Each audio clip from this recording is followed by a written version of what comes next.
بسم اللہ الرحمن الرحیم۔ السلام علیکم۔ روزانہ واقعات سننے کے لیے اس چینل کو سبسکرائب کریں۔ حضرت یونس علیہ السلام کی قوم عراق میں موصل کے مشہور مقام نینوی میں بستے تھے۔ ان کی تعداد قرآن کریم میں 1,00,000 سے زیادہ بتائی ہے۔ ان کی ہدایت کے لیے اللہ تعالیٰ نے یونس علیہ السلام کو بھیجا۔ انہوں نے ایمان لانے سے انکار کیا۔ حق تعالیٰ نے یونس علیہ السلام کو حکم دیا کہ ان لوگوں کو آگاہ کر دو کہ 3 دن کے اندر اندر تم پر عذاب آنے والا ہے۔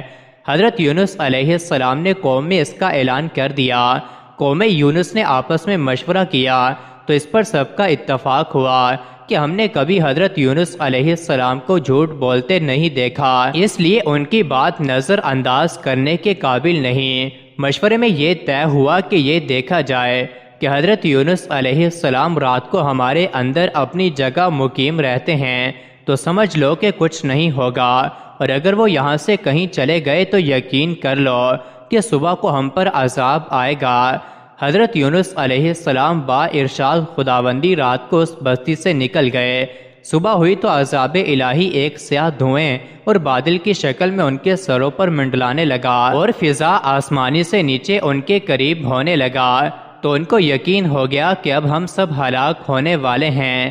یہ دیکھ کر حضرت یونس علیہ السلام کو تلاش کیا کہ ان کے ہاتھ پر مشرف با ایمان ہو جائیں اور پچھلے انکار سے توبہ کر لیں، مگر یونس علیہ السلام کو نہ پایا تو خود ہی اخلاص نیت کے ساتھ توبہ و استغفار میں لگ گئے۔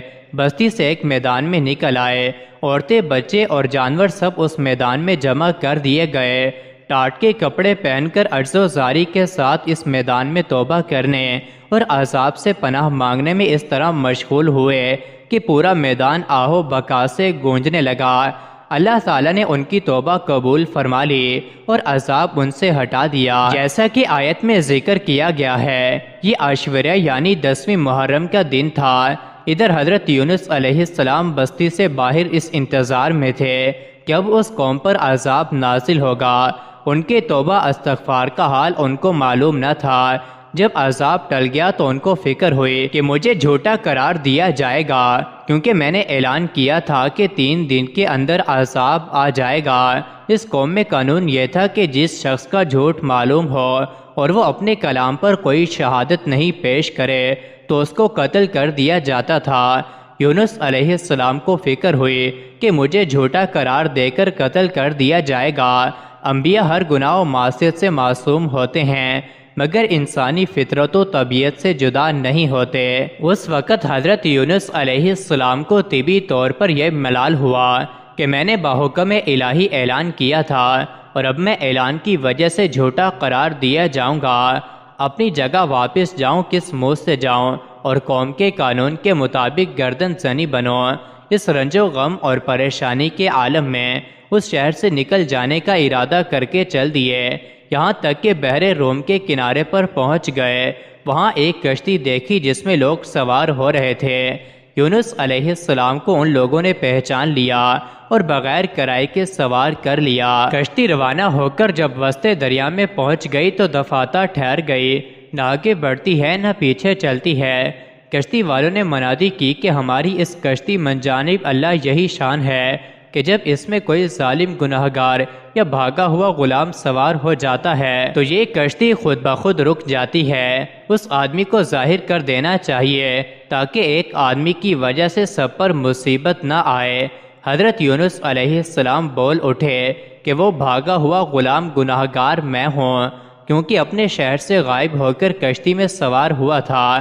باذن الہی یہ تھا اس بغیر اذن کے اس طرف آنے کو۔ حضرت یونس علیہ السلام کو پیغمبرانہ شان نے ایک گناہ قرار دیا کہ پیغمبر کی کوئی نقل و حرکت بلا اذن کے نہیں ہونی چاہیے تھی، اس لیے فرمایا کہ مجھے دریا میں ڈال دو تو تم سب اس عذاب سے بچ جاؤ گے۔ کشتی والے اس پر تیار نہ ہوئے، بلکہ انہوں نے قراندازی کی تاکہ قرے میں جس کا نام نکل آئے اس کو دریا میں ڈالا جائے۔ اتفاقاً قرے میں حضرت یونس علیہ السلام کا نام نکل آیا۔ ان لوگوں کو اس پر تعجب ہوا کہ کئی مرتبہ قرعہ اندازی کی، ہر مرتبہ بحکم قضاء و قدر حضرت یونس علیہ السلام کا ہی نام آتا رہا۔ قرآن کریم میں اس قرعہ اندازی اور ان میں یونس علیہ السلام کا نام نکلنے کا ذکر موجود ہے۔ فَسَاهَمَ فَكَانَ مِنَ الْمُدْحَضِينَ، یونس علیہ السلام کے ساتھ حق تعالیٰ کا یہ معاملہ ان کے مخصوص پیغمبرانہ مقام کی وجہ سے تھا کہ اگرچہ انہوں نے اللہ کے کسی حکم کی خلاف ورزی نہیں کی تھی جس کو گناہ اور معصیت کہا جاتا، اور کسی پیغمبر سے اس کا امکان نہیں کیونکہ وہ معصوم ہوتے ہیں، لیکن پیغمبر کے مقام بلند کے مناسب نہ تھا کہ محض خوف طبی سے کسی جگہ بغیر اذن خداوندی منتقل ہو جائے۔ اس خلاف شان عمل پر بطور عتاب یہ معاملہ کیا گیا۔ اس طرف قرعے میں نام نکل کر دریا میں ڈالے جانے کا سامان ہو رہا تھا، دوسری طرف ایک بہت بڑی مچھلی بحکم خداوندی کشتی کے قریب منہ پھیلائے ہوئے موجود تھی کہ دریا میں آئے تو ان کو اپنے پیٹ میں جگہ دے، جس کو حق تعالی نے پہلے سے حکم دے رکھا تھا کہ یونس علیہ السلام کا جسم جو تیرے پیٹ کے اندر رکھا جائے گا یہ تیری غذا نہیں بلکہ ہم نے تیرے پیٹ کو ان کا مسکن بنایا ہے۔ یونس علیہ السلام دریا میں گئے تو فوراً اس مچھلی نے منہ میں لے لیا۔ حضرت عبداللہ بن مسعود رضی اللہ عنہ نے فرمایا کہ یونس علیہ السلام اس مچھلی کے پیٹ میں 40 روز رہے، یہ ان کو زمین کی تہہ تک لے جاتی اور دور دراز کی مسافتوں میں پھراتی رہی۔ اس حالت میں حضرت یونس علیہ السلام نے یہ دعا کی، لا الہ الا انت سبحانک انی کنت من الظالمین۔